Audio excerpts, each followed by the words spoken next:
What's going on? Nothing. I was just admiring my super pasty white face. I don't know it's really not this white. I'm very white, but not this white.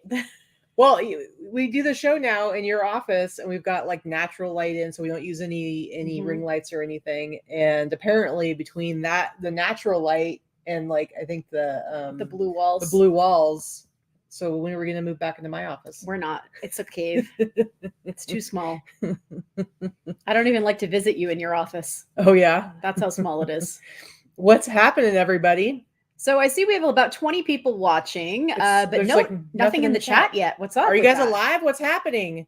We did our show last week, and we the show froze for like 20 minutes while we had to restart everything, and it was crazy and ridiculous. And now we have nobody in the chat. But hey, we've got over 20 people so far live in here with us. I don't know. Oh, there we go. Callie Debs apparently is the first in the chat. What's going on? So hello everybody. What's happening? We just needed to make sure people were alive out there. Sheesh. Yeah, seriously. All right. Okay, you guys are usually very talkative. I know. You're always so chatty. Now everybody's jumping in. What is up, everybody? We're good. We're doing all right. We're a little bit overwhelmed and underwhelmed and all the whelms. Yeah. But hey, it's Sunday. It's Sunday Live Haul. We're here for at least the second or third week in a row. I don't even know anymore. I don't know. I'm Katy. This is Vikki, aka Victoria when she wants to be taken seriously, aka got a red lip today, aka my fiance. You're wearing lipstick. What's up with that? I know. I never wear lipstick. Your new non-transfer lipstick? Is that what it is? Or it's different. It's different. So that's just I already have this one. Oh, okay. You were just like, I'm gonna put some I just felt like putting lipstick on. Mm-hmm. It must be. It's Ripley's birthday, as Jen, of course, remembers. I'll tell you what, Jen, you are so cute. So it is Ripley's birthday today. So we will be bringing the pup up to make an appearance later on today. She is one. She's one. I don't know how it's already that she's one. Yeah, we've got 3 dogs, and I just realized today that Ripley's the only one whose birthday we actually know for a fact, because like within a week or two of when Luna was born. Yeah, I have a general idea. Grizz, although I thought she was 8 weeks old when I got her, and she was really closer to 6 weeks. So honestly, we don't know. Yeah, Grizz on the other hand, little Griselda Brown. Honestly, I don't even know what year she was born, because I got her in 2011, and they thought she was around 2 years old. But I mean, she could have been 3. Who knows? Or 4. Or 4. I don't know. So it's kind of crazy. But anyway, it is little Ripley's birthday. Her birthday is on, it's not quite our anniversary, but sort of an anniversary. It's the anniversary of like kind of when we got together, but so it's 5 years. You've got those. We have been together for 5 years. What? And I have not killed her yet. I'm not sure. I know, right? Well, you need me now. Who's doing your shipping? That's true. I can't get rid of her yet.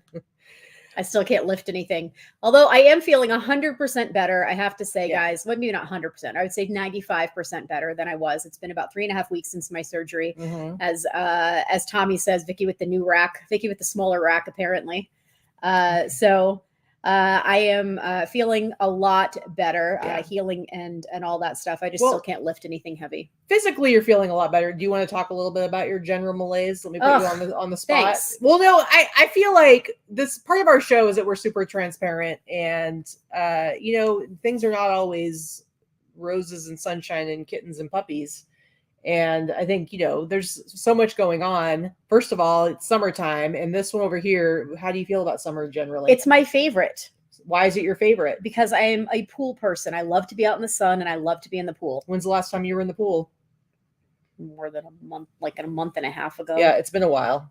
And your recovery's been kind of a struggle. The whole summer in the pool. And I don't know about you guys, but yeah, and you're also a very social person. And so you kind of like not been able to do as much stuff. And you're also just kind of you're a go-getter. I don't know why that came. You're a go-getter.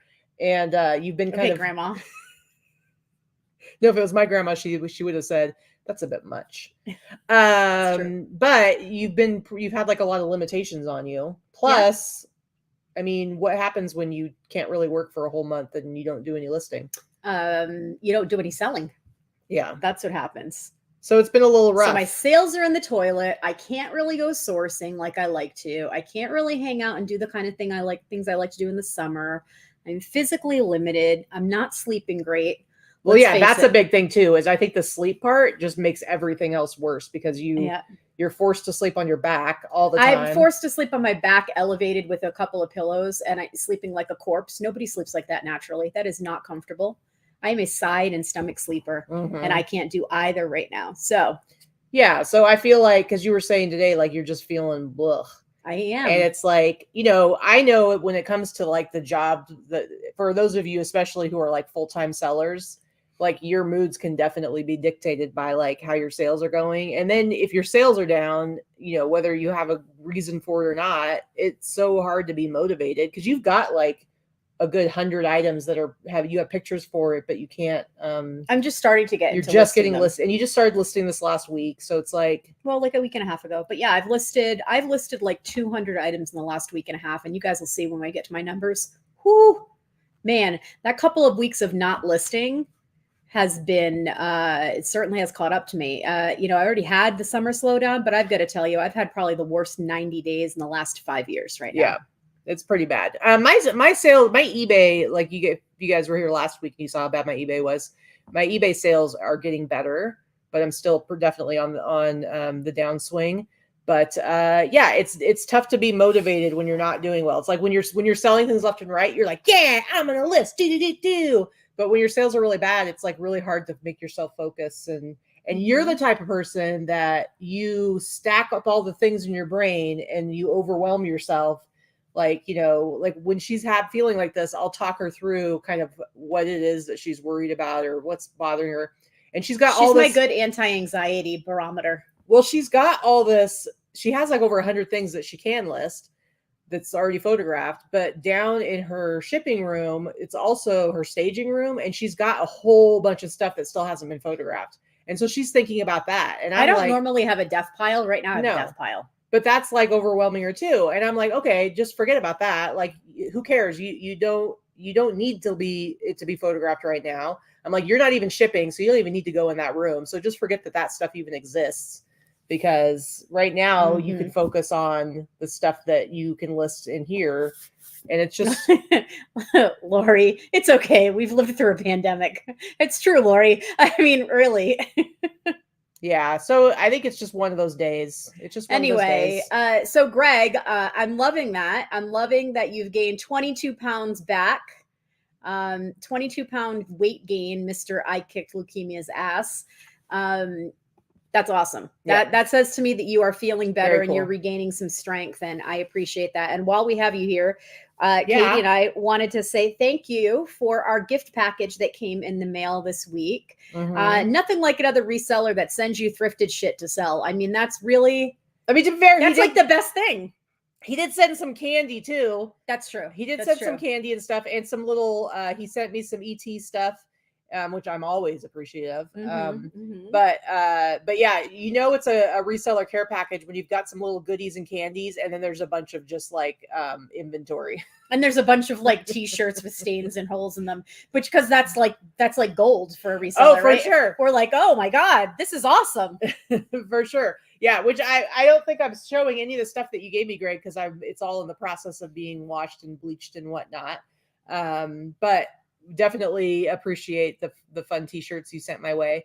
And I think you got some like cool vintage gloves and oh yeah, like that's a huge lot of vintage women's gloves, which is awesome. So yeah, so thank you, Greg Dupage. All from the whatnot, other than snacks, of course. Oh yeah, he's probably like, ooh, I can send that to Vikki and Katy, and that's not how you're supposed to source on whatnot, Greg. You're doing it wrong. You're doing it wrong. Thank you. It's very yes, sweet. We love you too. Thank you. But yeah, so we're just kind of like working through, as I like to call it, the general malaise of the summer slowdown combined with health issues and all kinds of other things. And then it's like, I'm excited and looking forward to October and Halloween, but at the same time, don't want it to come too quick because we've got so much stuff to do for the remix. So I'm feeling conflicted, guys. It's true. We have 5 weeks to go until the remix. If you have not bought your ticket, I don't know what the hell you're waiting for, but you better get one, because ticket sales are going to be cut off by around October 1st. Yeah.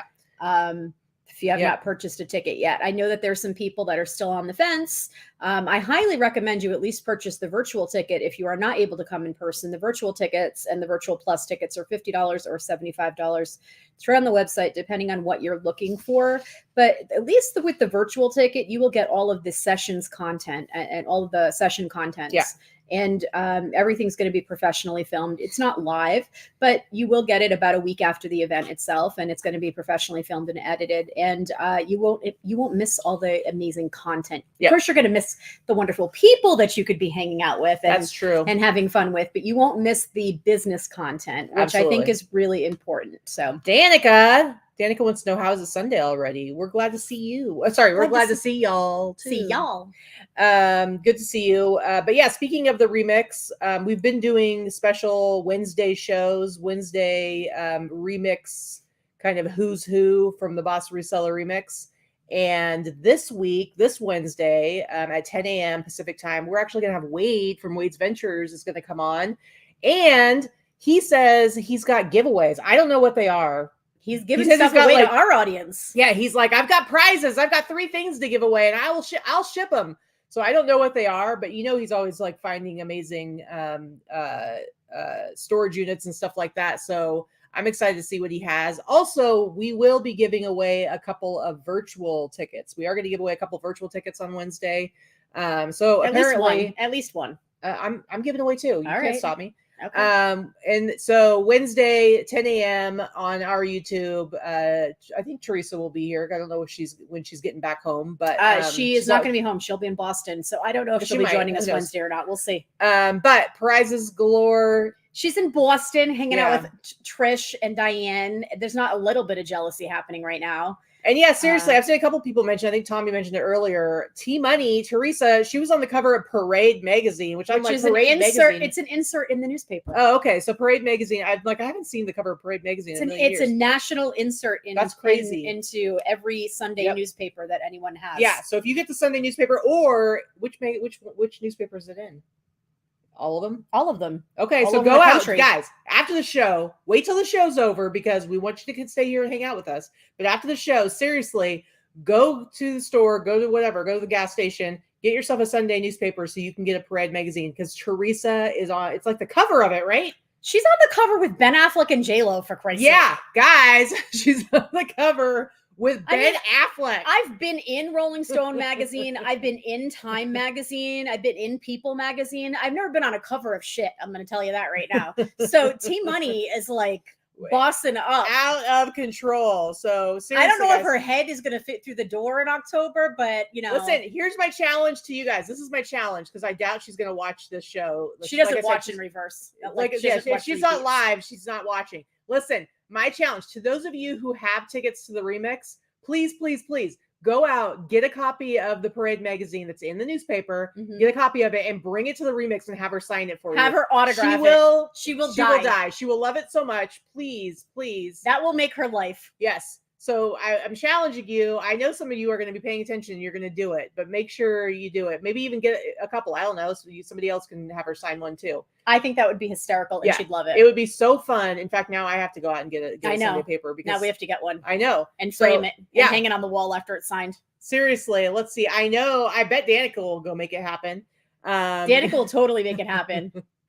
Oh, can we all wear red one day? Oh, that would be fun too. Man, I feel like we're doing the thrifted outfit contest for Fremont Street. I feel like next year Fremont should be like T-Money night or something like that, and everybody can wear red outfits. I mean, something. If we can get her to go to Fremont Street, I mean, I bet that would get her to go if everyone's wearing red for her.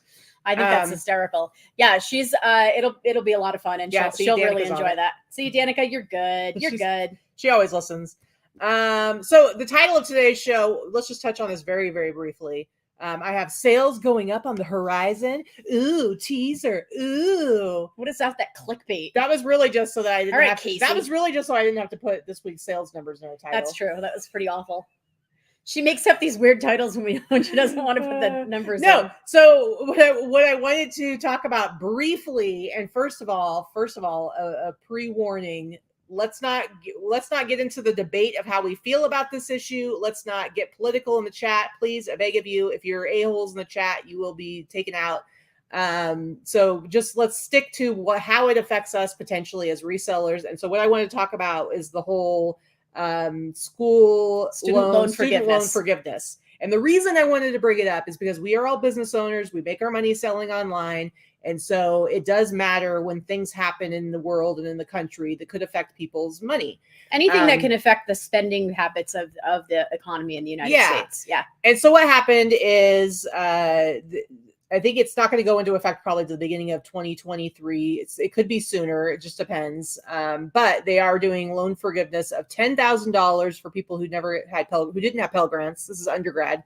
Or up to $20,000 if you did have Pell Grants, because of course, if you got Pell Grants when you were in college, it has to do with your income level. And so that's kind of what they're basing that on.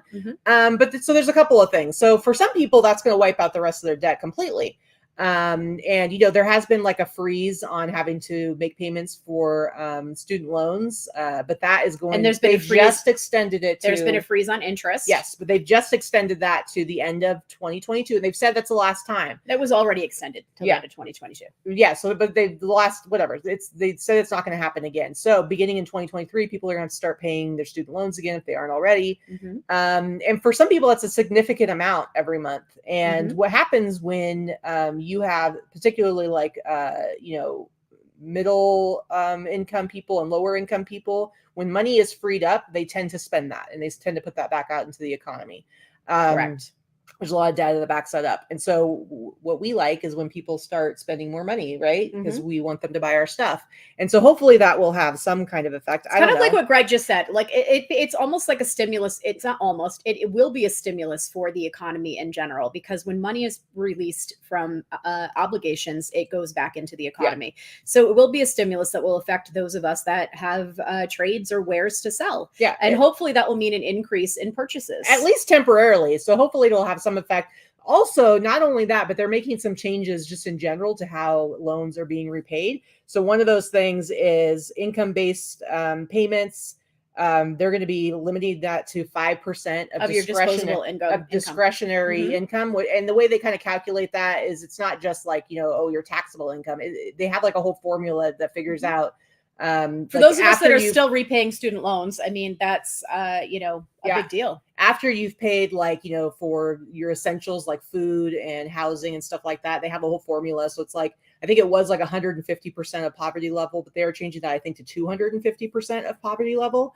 They're basically going to do 5% of your discretionary income. Whereas before it was mostly 10 to 15% for most loans. So that's a big difference too. So it would strap a lot of people. Yeah. So that's a significant difference. That's like, you could be paying a third of what you were paying before for your student loans.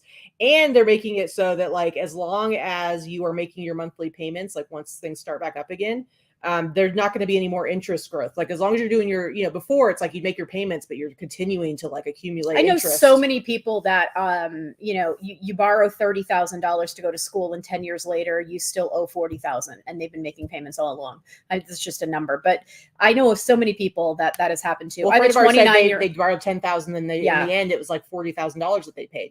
So, so all these things kind of come together to hopefully at least lower the payments of some people, which again, frees up discretionary. I have a 29-year-old daughter who has $19,000 left in student loan debt that she has been paying on. That debt is going to be eliminated for her, which is fantastic. I'm happy that my child is not riddled with debt. She's going to grad school and and everything will be paid for. What's really nice about that is like, even she, just for an example of this conversation we were having, she's like, well, now I think I'm going to pay off my car and I need to get a new couch and I'm not going to have that big chunk of money every month. That's a perfect example right there. She's going to be putting more money out into the economy. So as far as like, again, not to get into any of the political stuff or whether we agree with it or don't agree with it, the reality is that hopefully it will. That it's happening and hopefully it will affect us as business owners who depend on people spending money. But yeah, Greg was saying that he's heard there's another round of actual checks in October. I've heard that too. I'm not sure if that's going to happen or not. I mean, I do know that the economy is floundering a little bit right now. And that's when they do stimulus checks. It does tend to, a stimulus check is a direct boon to the economy. Yeah. Period.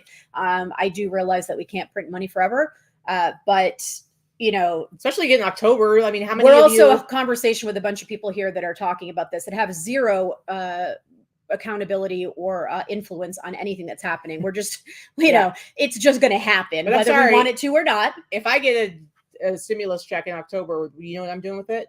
I'm going to spend it on Christmas gifts. I mean, that's probably what I'm going to do. But Timothy, you just said you just paid $17,000. I had heard something like if you just paid off within like the last certain amount of time that you might get a refund on I don't know. I had heard something about that, but who knows? I don't know. Who knows exactly what's going to happen? I just know that it is definitely going to impact us in some indirect manner, if not a direct manner. And let's just say we're hoping it will. But yeah, so that's all we wanted to say about that. I mean, my understanding of this is that, or not my understanding, my opinion on this, should anybody really care, I'm not going to get too deep into it, but my opinion on this is that it's a good thing for the economy. It's a good thing for struggling younger people. But I also think that, you know, massive changes, it's not a fix. Massive changes need to happen with the way that the loans are given, the predatory loans are given, and the way that the interest rates are charged and things like that. Of course, that's a given. This is just a temporary Band-Aid. Yeah. But now, however, a lot of the small business owners that did not qualify for PPP, that should have qualified for PPP and didn't get it, I'm calling it a wash right now in my life. Yeah. All right. Well, since I told them absolutely no getting into whether we agree with it or not. But anyway, let's move on, guys. We're going to move on. That's just something to think about as a business. I have mixed feelings on it as well. Just like Lori said, I have mixed feelings on it too. Yeah, I get it. I'm happy for the people that it's going to help, and I'm happy that it'll help us in some way, hopefully. So let's get into the show. This is our Sunday Live Haul show. We break it up into 3 parts. The first part, we look at our real numbers for the last week, our gross income, some of the costs that come out of that, like shipping and fees, and of course, cost of goods, the most important part. Second part of our show, the middle part, we look at some sales highlights. We don't have a ton of them today. She went into the show with none. She's like, I don't have anything. I found 4 I got nothing. or 5. And then I guess I was like, I guess I'll just show mine. And then apparently she got jealous and gave me some to show. But we don't have a ton. And then the last part of the show is our actual haul. Look at some of the stuff we picked up in the last week. Vikki and I both did some bulk buys online. That's right. Vikki went and she went and with mixed results, got some stuff online. So we'll talk about that more in a little bit. And then that'll be the show. So let's go ahead and look at our numbers here. Let's look at some pathetic numbers. We're starting with Vikki's, and you know what that means. That means it's one of the 2 or 3 weeks, maybe, of the whole year that I've managed to actually beat her in sales. It does not happen much. All right, let's go ahead. Anybody can beat me in sales this week, honestly. 18 eBay orders, 5 on Etsy, 0 on Thrilling. I haven't had a single sale on Thrilling this entire month of August. 0 on Depop, 14 on Poshmark, 2 on Mercari, for a total of 39 outgoing sales. $855 on eBay. Dude. Still 3 times what I made last week on eBay. Dude, it's supposed to be 3 times that amount, or 4 times that amount is what my normal eBay sales were this time last year. Well, you guys who've been around for a while with us, I mean, it was not unusual that within the last couple of years for Vikki to be showing $3,000, $4,000 on that line. So it is, while it might be a great number for you, it's tough when it is a shitty number when your income is fluctuating so greatly. So 238 on Etsy. Etsy is dead on for me as well. eBay's dead. Etsy's dead. Poshmark, meh. 383 out of 14 orders. That tells you my average sale price right there. 280 on Mercari with only 2 orders. That was actually halfway decent. Total of 1757, let's call it, in gross sales. You see the shipping, eBay fees, Etsy fees, everything broken down there. My cost of goods is low, $87, low cost of goods, but my total net sales, $1277. Wah, wah. Wah, wah, wah. I really need my total net to be at least around $2,500 a week. That is my goal. And that is not it. I will say this. Somebody did mention it in the chat. I did have another win at the casino. I went in, I had 15 minutes to kill before my nail appointment. I didn't actually go gamble in general. It was just, I had 15 minutes to kill. And I had free slot play, and I went in and played on my free slot play, and I won $1,000. So there you go. In like 4 minutes of being in the kind casino. of saved your week. So that means I have $2,700 for the week. So there you go. But it ended up getting me pretty close to what I need for the week and what I like to have on my income for the week. So there we are. There you go. All right, so let's look at mine. My eBay, I actually did break 1,000 this week, which, if you remember last week, I literally sold like $300 last week. It was crazy. On Monday, I shipped 1 item for eBay this last week. I have right now, I think I've got 7 items to ship out for just for eBay, which for me, it's like at this point getting better. So my sales are definitely up on eBay. I'm seeing a lot more activity there. So I'm happy. I'm starting to see, like, I feel like maybe I'm on the upward swing slowly, but we'll see. But you can see 64 items, but 45 of those are Whatnot. 8 on Etsy, between Etsy and Thrilling, 6 of those being Etsy, nothing on Instagram. 2 between Grailed and Mercari, 1 for each of those. So 74 total outgoing orders. Between eBay and Whatnot of $1,813, 550 of that is Whatnot. So Whatnot's been a little slow going. I will say Tuesday they had a whole glitch thing where people lost massive amounts of bookmarks. And let me tell you, there were not very many people in my show on Tuesday, even though I had great stuff in there. And I think it was definitely because of that. I generally have like between like 30 and 40 people at a time. And it was seriously like I was trucking along with 15. So I think that definitely had a negative impact on my ability to have some good sales, which, it can be tough when you're depending on the platform to be working right in order for you to do well. But it is what it is. So that next, as in hello, eBay, when you're depending on the platform. I know, but that's why you got to have, at this point, you got to have multiple platforms. Okay. So $495.94 between Etsy and Thrilling. Actually, that is not the right amount there on the Thrilling side, guys. I only did like $80 on Thrilling. So ignore that number right there. Nothing on Instagram. And then 120 with the 2 sales between Grailed and Mercari. So my total gross sales, I mean, seriously, for how it's been, I'm kind of okay with this. My goal is always to hit 3,000 here. And sometimes it can be real tough, especially this summer. $2,420.94. My shipping's real low. Since I don't have to pay any shipping for Whatnot, you can see my fees there, and cost of goods $347. And so my net total sales $1,696.78. You can see that Whatnot really drags down my average for sure. But even without the Whatnot, my average was under 70, and 70 is usually my goal. So 64.79. But yeah, it is what it is. It's a struggle, man. It's a real struggle. So how you feel about that? Yeah, I mean, it was a better week than mine. I mean, 2,400 is not bad. Yeah, it's not terrible. It's all right. Mm-hmm. But I'm only getting there with Whatnot. And let me tell you, Whatnot is definitely a struggle, and I'm selling stuff for way less than I would normally want to or really want to now.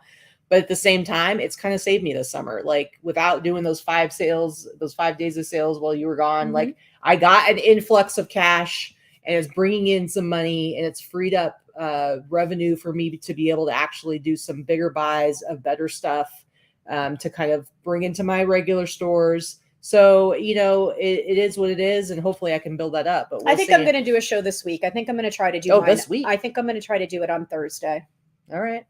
Yeah, it'll be, I'll put it in the group and advertise it. It's going to be a 60s, 70s boho hippie type of styles, just like I did the 90s show.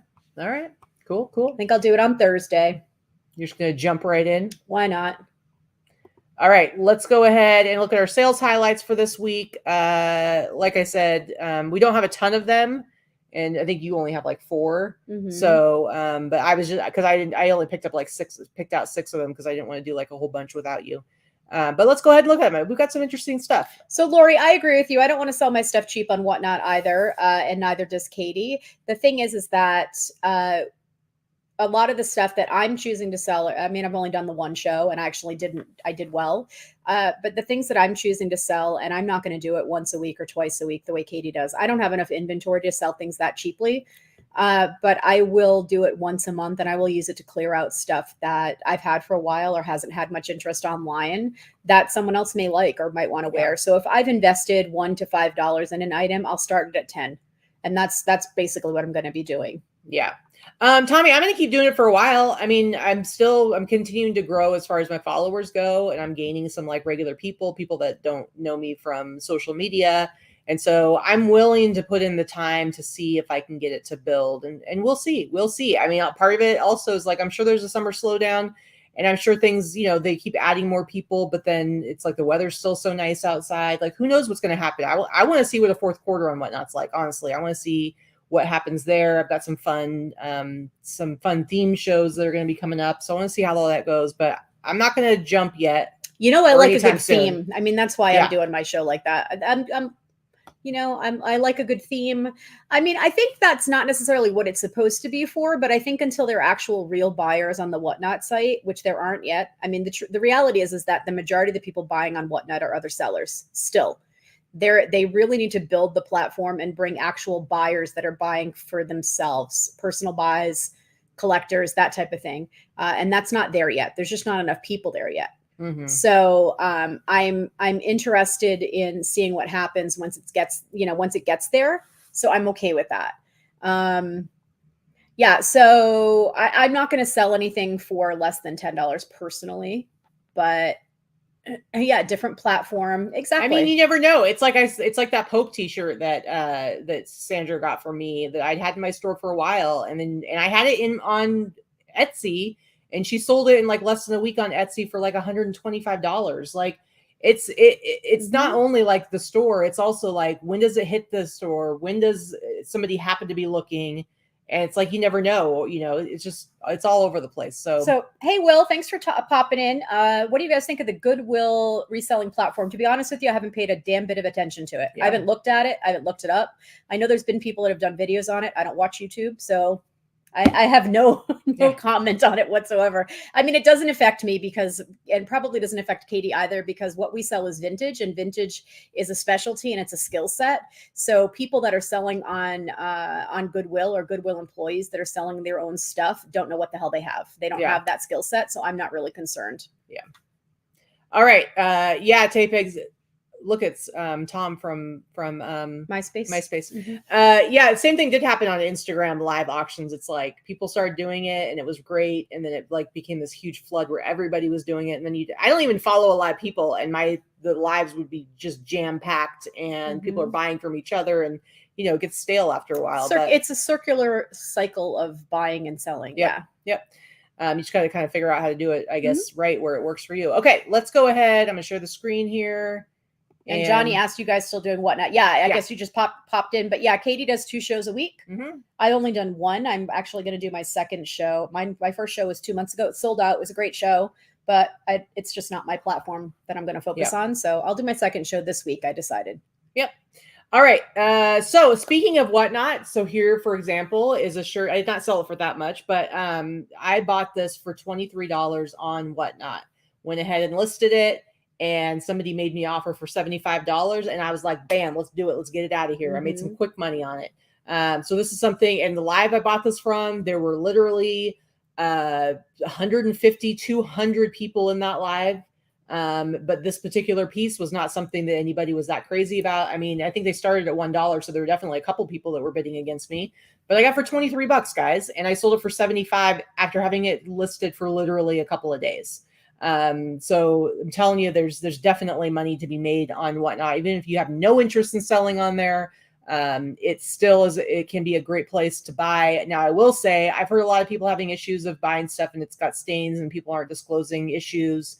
And that's tough. It's not as tough when you're talking about t-shirts, because t-shirts, like, I don't necessarily mind if it's got stains or any issues, but I do prefer, obviously, people should be disclosing that. So you want to be careful depending on what I think you that's buy. my biggest issue, is that a lot of Whatnot sellers are just amateur sellers that don't have any professionalism. Mm-hmm. And the fact is that they don't disclose the issues and they don't know what they're selling. Now, I haven't had any bad luck buying from people that I know. Yeah. Because people that I know are already people that are members of the community. In fact, my first purchases were from Barry Afro Vintage, who's in the chat. Oh, hey! 5-Day Flipper, Nostalgia Land, Afro Vintage, whatever. He's all of those things. And that was my first Whatnot purchases were from him, and they're perfect. But a lot of people that I have purchased from, or several people that I purchased from that I don't know as well, or don't know at all, I'm getting crap from. Yeah. So as They're a not buyer, saying I'm not interested in buying from people that I don't know, that are not professional. I won't buy from that person again, or those people again.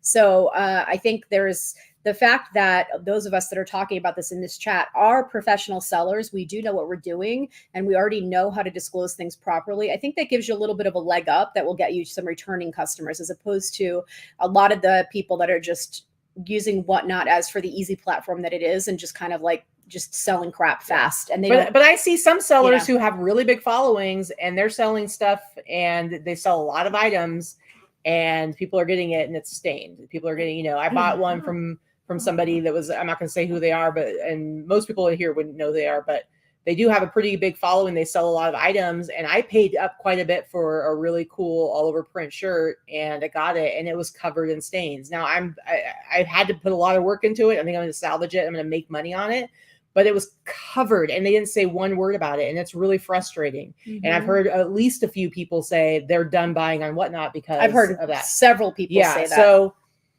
yeah. So you just gotta be careful. You just gotta be careful. That's it. And yeah, so asked, some people, if I think it was Will, asked if we'd ever consider doing YouTube auctions and YouTube sales. There's, first of all, we have too small of a following to do that. In fact, I have far more people that watched my first Whatnot show than watch our show every Sunday. We have a baby YouTube channel. Yeah. So I'd be giving crap away for that too. And again, the YouTube following that we have is other sellers. I'm not selling my shit for wholesale. Well, and the reality is the main reason I'm doing Whatnot, I really enjoy it. I think it's a lot of fun, but I don't have to do any of the background work. I don't want to have to reach out to people and get paid and do invoices and do all that stuff. So Whatnot does make it very, very easy. Yeah, the shipping is super easy. To get paid, to ship. So honestly, I love the platform, and I hope that I can build up my following enough to where I'm actually making really good money, and it'll make it easier for me to like bring great stuff to my shows. But we'll see. All right, so yeah, eBay live auctions is coming. It's been coming. They've been working on the vault stuff and all the stuff with the NFTs and all of the stuff that they've done with authentication and trading cards, and they've been really focusing on those markets a lot in the last year or so, which I think has them behind the 8 ball on the live auction selling, which is what gave Whatnot such a huge leg in. Not that Whatnot's the only platform. They're not. They're just the most vocal, visible, and fastest growing. I think they're the biggest right now of this kind. I mean, Amazon has live selling, but theirs is like, big names and stuff like that.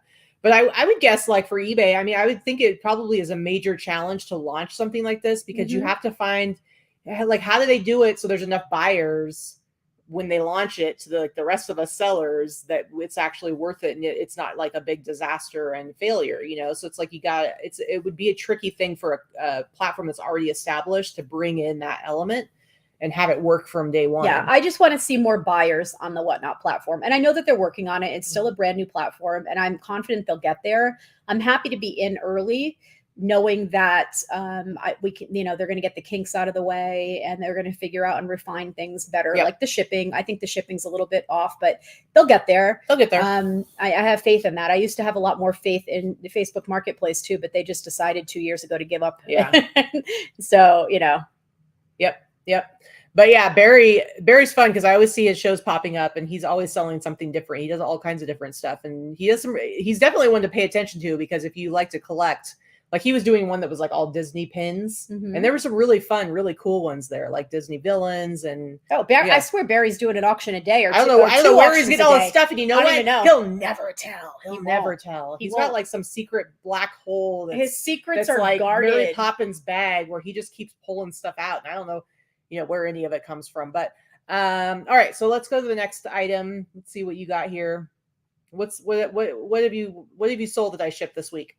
This is just one little thing. I always tell you to pick up these Gemi animated mobile things. I've had this for a few months. I think I paid $2 for it, if that. Cute. I think he came from the bins. I'm pretty sure he came from the bins, which means it was like under $2 because it's small. It's only like 8 inches tall. And it sold on sale this week. It sold for $55. He's a cute little guy. I believe this one might have even gone international. So I think I got a little bit more than that because I made a little bit of money on the shipping. So, and I liked him because especially old one. Yeah, I liked him because he fit perfectly in this little eBay box that you had. Like I didn't even have to like really put. I think I put like one piece of like tissue paper in there, but otherwise, yeah, he's like, fine. It was a perfect fit, which is very exciting because I ship. I sell T-shirts, guys, so everything goes in a bag. So when I have to put something in a box, it's an extra challenge for me. So quick question there. Is there a way to cross-post eBay inventory to Whatnot, buy it now? Not yet, but there is a, the CSV upload on Whatnot is fairly simple. Yeah. I'm just waiting for the day that they add the ability to put a URL to photos on there. They just added so that you can add photos on their desktop directly, but the Silverton Casino is trying to get you back. Look at that. They're dead to us. But what I really want to see is when I do the CSV file, being able to just put photo URLs, that would help a lot. Anyway, let's go ahead and go to the next one. You sold it. Look, I sold this Ross. Well, I still have one. I love this one. I still have one more Ross. I wore that one to vote. No, I sold one of them. Oh, I sold the one that you wore, and then I have another one, and then I have this one. But this one I sold for the price you see there, $97.99. I probably paid like $15 for it. Good old Ross Perot. Whatever happened to the likes of him? Man, I liked him. You're lamenting it. I loved Ross Perot. Are you kidding me? Loved him. Yeah. Can I finish? All right. That was terrible. I sounded exactly like him. Not even close. Anyway, sold it for $100, paid like $15 for it. Yeah. I mean, this is where you think about the Whatnot. Like, couldn't sell for that much on Whatnot, but you know what? I've had this for at least a year. Because the buyers on Whatnot are like 22, and they wouldn't even know who the frig that was. Yeah. I think he's dead too. Cynthia, I like having the preloaded shows. I know some people like the whole mystery shows, and I do think Trophy Room does a good job of keeping the pace very fast, but that's just not my style. I like having everything preloaded with start prices, and so people know what they're getting into. It just works better for me. Okay, next up, what are these overalls? What's going on? Oh, these are just some cute 90s vintage 90s and Y2K. It's kind of like the biggest thing right now in clothing. That's what's selling, and that's what's selling fastest. So I picked these up. I think these came from Casey. Yeah, they might have. I think these came from when we were in Florida. I think these came from Casey's garage or the locker. Probably the storage. So I paid under $5 for them. And they sold for the price you see there, $70 plus shipping. Again, I don't have any bangers this week. I just keep an eye out for overalls. Overalls always sell. Overalls are back in style. We know this much. If you walk down the street, you know this much. If you look in Vicki's closet, you know this much. However, the wide leg overalls are harder to find and way more popular. It doesn't matter what the brand is. If you find overalls from the 80s or the 90s and they do not have the tapered leg or the fitted skinny leg, the 90s, the wide leg baggy overalls are way more popular. Yeah. People want those and they're going to pay up for them. I've never sold any for less than DKNY was a huge brand in like the late 90s. Yeah, I've never sold any for less than 65 or 70. Yeah. And usually I sell them for even more. And I probably have only had these listed for a couple of weeks. Yeah. So by the way, I want to give a shout out to Mikey Begs of Money, or Mikey Sacks of Money, as I like to call him. We actually went on his channel. I think it was his first live stream from home on Friday night. It was really his fun. First co-stream anyway. Like he had somebody on as a guest. But I don't think he's done a live stream from home. I think he just does it out and about. But anyway, we were trying all kinds of weird foods and drinking beers. And my favorite part of the whole night though was when we did it was the spotted dick. That was my favorite part of the night. Was the spotted dick? No, it was not. And it was we did the jelly bellies, the hot ones. And let me tell you, Vikki had to bow out. There's like 5 levels of heat. Vikki got through 4. She couldn't do the Carolina Reaper one though. And I spit the last 3 out. Oh yeah, she was spitting stuff out. It was ridiculous. But it was really fun. Mike and I both were crying. We both were crying. There were tears rolling down our face because it was so hot. But we had a lot of fun. So I just want to say, if you want to check it out, first guest. Okay, we have the home stream. If you want to check it out, it's obviously still up on Mikey Bags of Money channel, and we had a lot of fun with him. And Courtney. It was fun. It was fun, and it was there was crying involved. And there was crying. There were tears. Yeah, both Mikey and Katy cried. Yes, tears were rolling down my face. That's how bad it was, but it was really fun. All right, let's do the next one. All right, I had bought 13 t-shirts from a fellow reseller. I don't know if he watches our show at all, but we know him through this reseller community, and he had a bunch of Grateful Dead stuff. And so I bought, I think 9 of them were Grateful Dead, and then there were 4 other t-shirts. But anyway, a bunch of them were Grateful Dead. I've sold a couple of them now, but this Grateful Dead, I did not sell it for the price you see there, but I had sent out some offers. And this guy bought it for $170. He's like, this is the most I've ever spent on a shirt ever. This is going to be like my Christmas and birthday present to myself combined. But this is a polo shirt. And so I actually thought, because it was all Grateful Dead t-shirts and then 1 polo shirt. And I'm like, this is going to be the one that's going to be hardest to sell, right? So I've sold 2 of probably the best ones that were in the bunch. And then I sold this one, and I sold it for $170. So I think on the average of all those shirts, that bundle, I paid like $35 per shirt.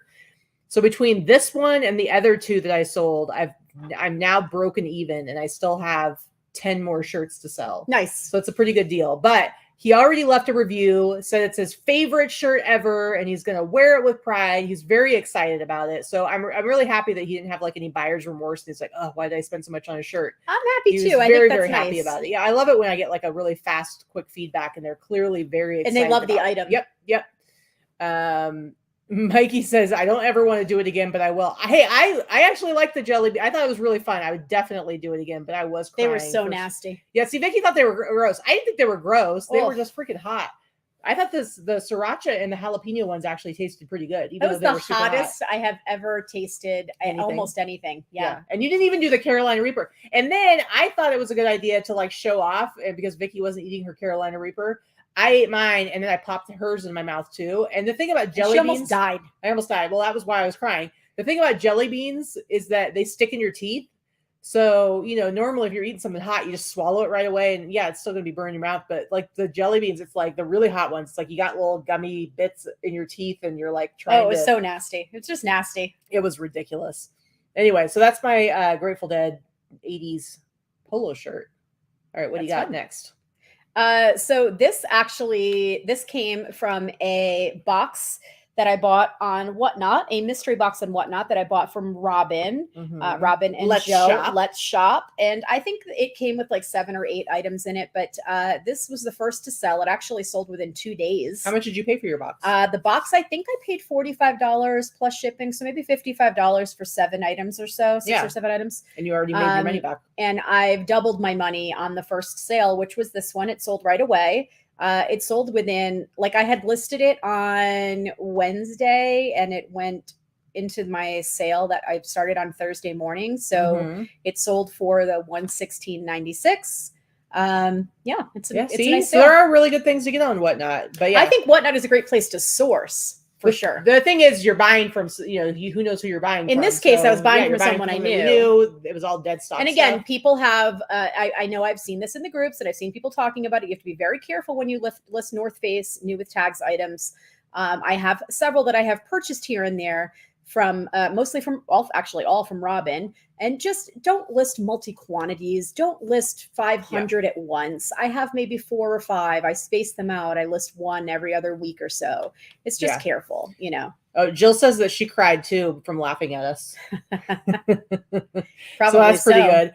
So Johnny wants to know, are eBay sales picking up? It feels like they're picking up. Not for me. Not for Vikki, but granted, she has not really worked a whole lot in the last month because she had surgery. She was away, and then she had surgery, and then she was recovering from that. So she only started like really listing again this last week. About 10 days ago. 10 days ago. So, I mean, I think it's hard to kind of know what the it's still tough. I mean, yes, I wasn't listing, but I still have 4,000 items in my store, and I still run sales and send offers daily, and shit is still not selling. I know, but I think eBay is a real needy bitch. And if you're I have to say, of the last 200 items that I just listed, I would say 150 of them have 0 views. Yeah. In the last week. So I don't know. Once again, eBay, why are you fucking with me?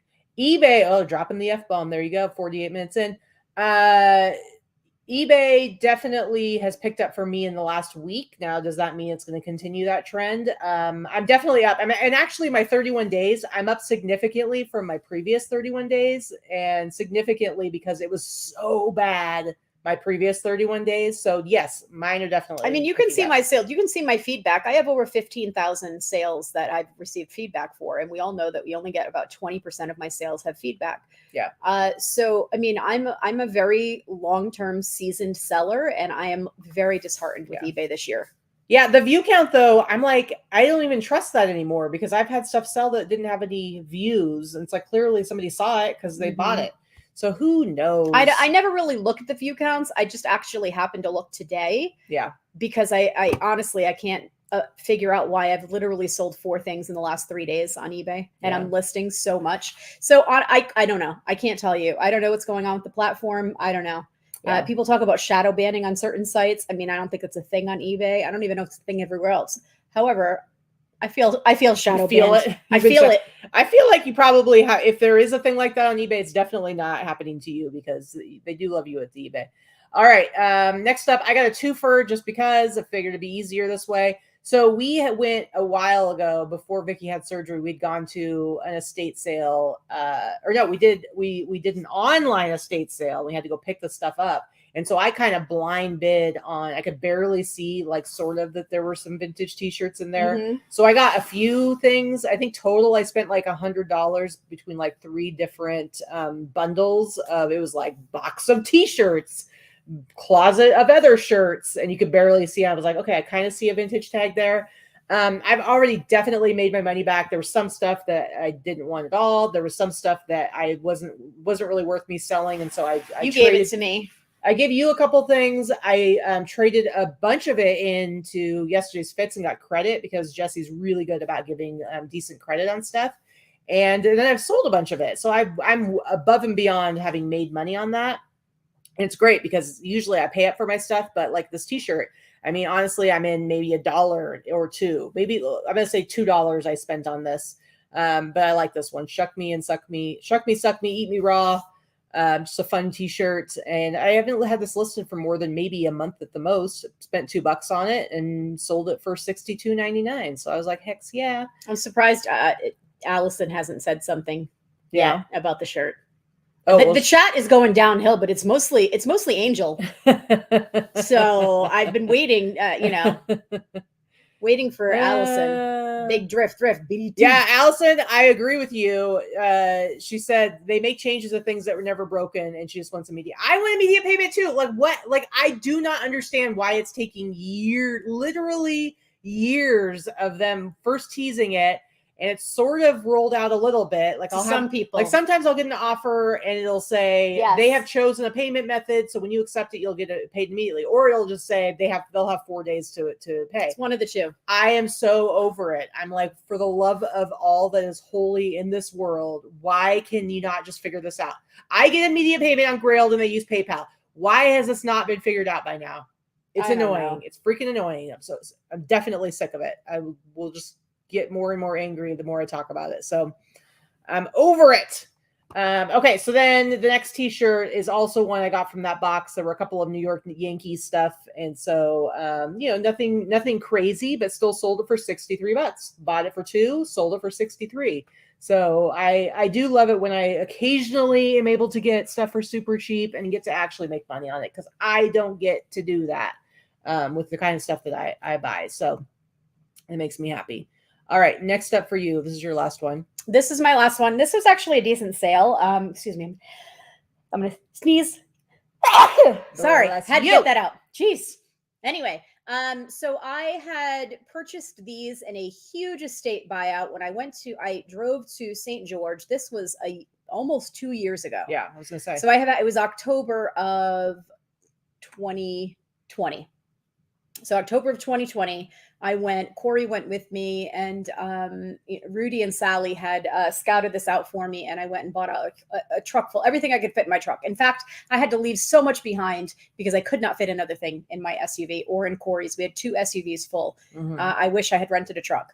Anyway, you're immediately full of regret. Yeah. So I think, I paid pennies. I paid pennies for these. I had one woman contact me on Macari and ask me if she could get a deal if she purchased 4 sweaters, and I had them all 4 listed separately. So I just kind of ended 3 and amended one of the listings and added the other 3 into this one. So she purchased 4 for $250, and I have under $5 into this sale. And she gave you feedback right away too, right? Feedback right away. They were delivered within 24 hours, and she gave feedback right away and messaged and said she loved them. So that's always nice, because Macari is one of those that takes a bit of time to get paid, because you got to wait for it to be delivered, and then they've got the 3-day thing. It's kind of just like Poshmark, in that way. But it's nice when they accept it and right away. Yeah. So yeah, that was it. It was a nice sale. It's just vintage.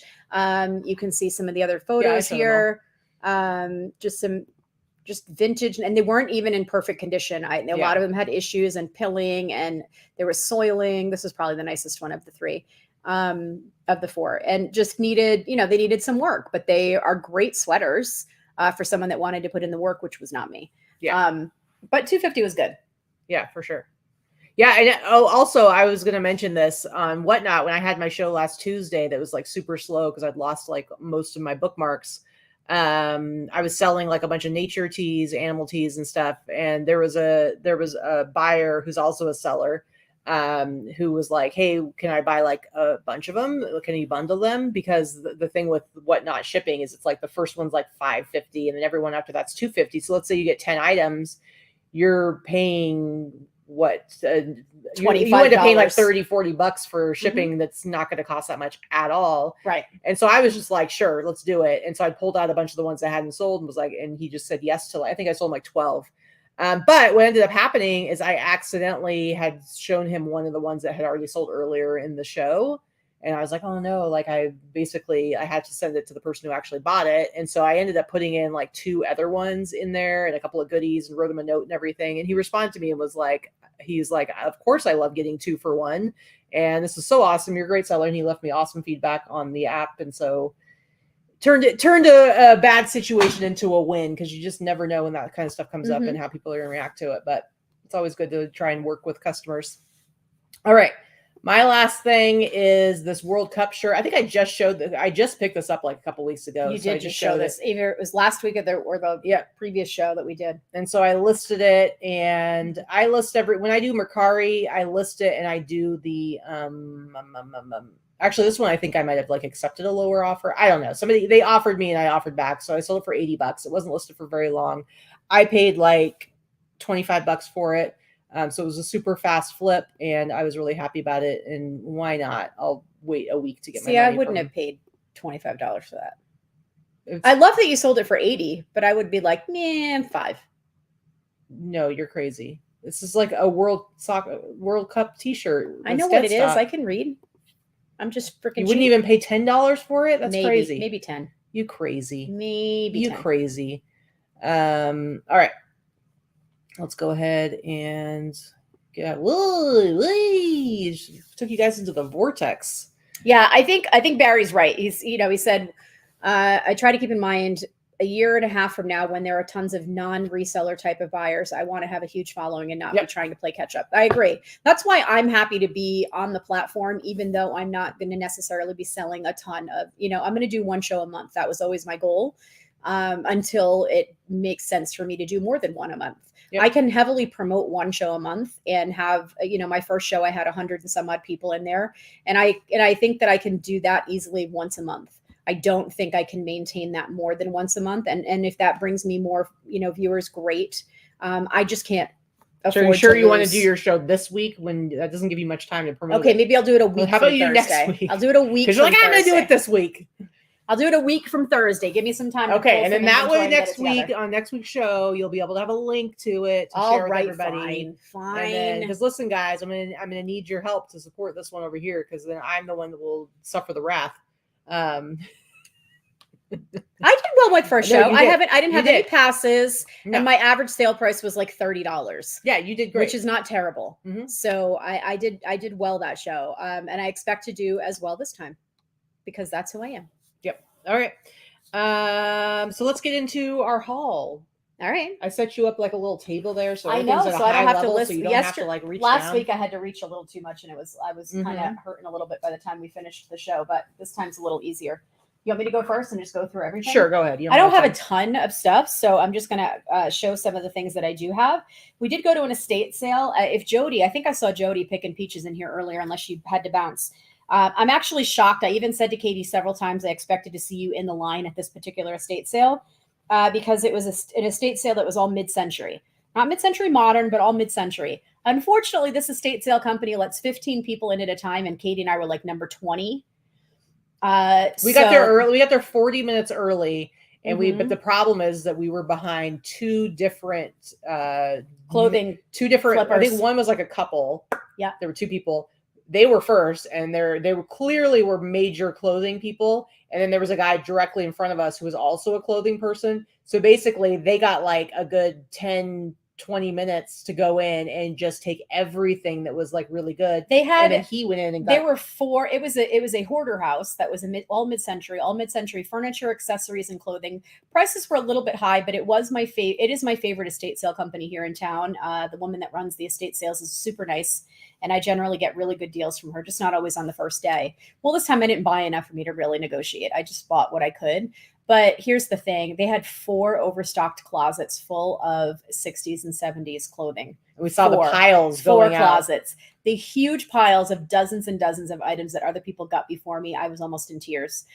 So I only got maybe 10 things. They're 10 good things, but maybe only 10 things. Yeah. And it was a little depressing. She was like, we should have gone earlier. And I'm like, yeah, but you don't know. Maybe they've been there since 5 o'clock in the morning. Like, who knows how early they got there? Yeah. It was like, I don't know. Even if we had gotten there an hour before that, like, would we still have been like, who knows? Yeah, I think Katy sent you a message with there was some Elvis stuff there. Yeah. But it was cheap, mass-produced early 2000s Elvis stuff. It wasn't super good. I didn't think it was like anything that she could sell. I just thought if she wanted it, like I'd be happy to pick it up for her because I know she likes Elvis stuff for herself. So. Yeah, it just wasn't anything. But she was sleeping. She worked late the night before. She was sleeping. It wasn't anything great, so you didn't miss anything. Yeah. Anyway, so one of the things I picked up there was this super cute vintage 70s dress. It's got a little bit of a Western flair just because of the stitching on the front, but it's not really Western. It's just like a basic day dress. But it's 70s. It's got a big wide collar. It's a polyester. It's navy blue with red. And then it has a belt that I don't have here, which is also red and blue. Mm-hmm. Super cute. I paid $10. Everything there was $10. So I paid $10 for this. I think I'll probably sell it for like $75 to $100.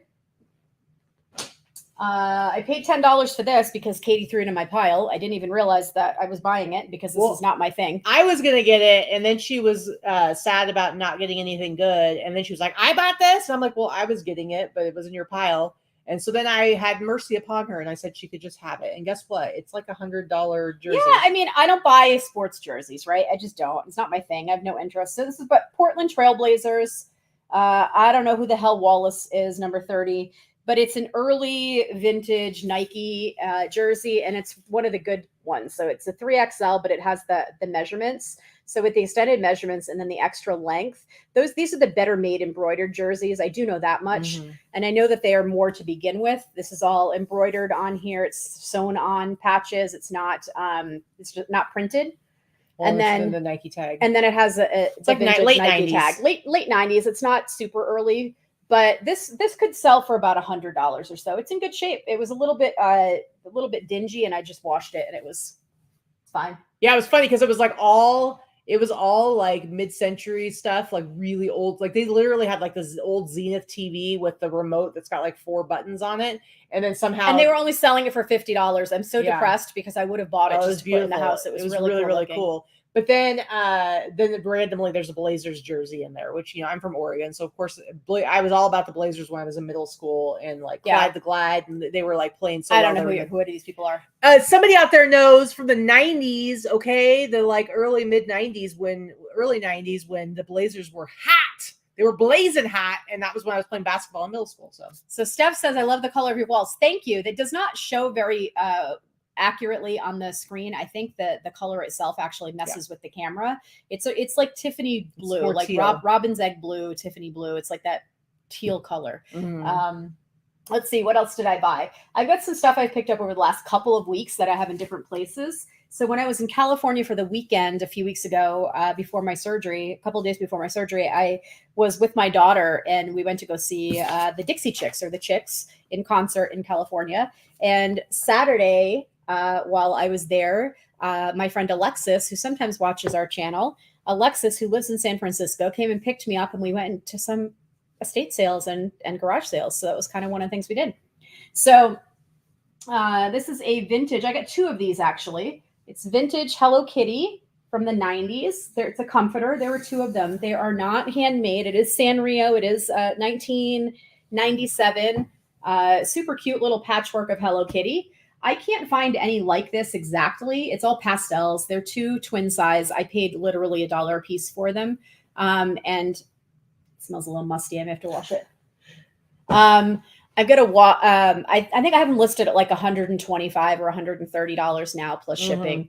And I think they'll sell. So Very good. Very good. I picked this up at a garage sale that same weekend when I was out with Alexis.